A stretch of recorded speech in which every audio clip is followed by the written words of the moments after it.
Assalamualaikum warahmatullahi wabarakatuh. Perkenalkan, nama saya Ade Perdana dengan NIM 20042069. Baiklah, pada kesempatan kali ini saya akan mempresentasikan tentang ekonomi politik pembangunan dalam teori kapasitas.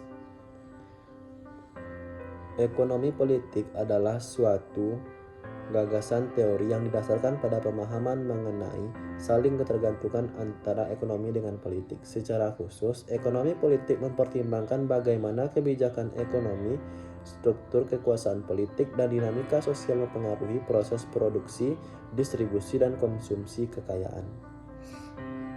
Selanjutnya yaitu ekonomi politik pembangunan dalam isu globalisasi. Ekonomi politik pembangunan mengacu pada studi tentang hubungan antara aspek ekonomi dan politik dalam konteks pembangunan suatu negara dalam perspektif isu globalisasi.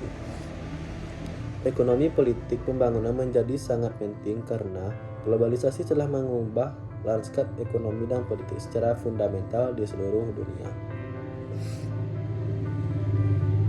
Selanjutnya itu teori-teori ekonomi politik ada 3. Yang pertama yaitu teori merkantilisme, liberalisme ekonomi, dan marxisme.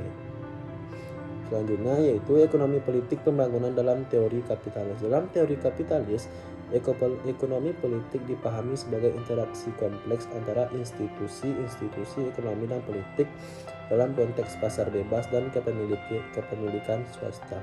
Dalam teori kapitalis, globalisasi sering dianggap sebagai pendorong utama pertumbuhan ekonomi dan kemakmuran.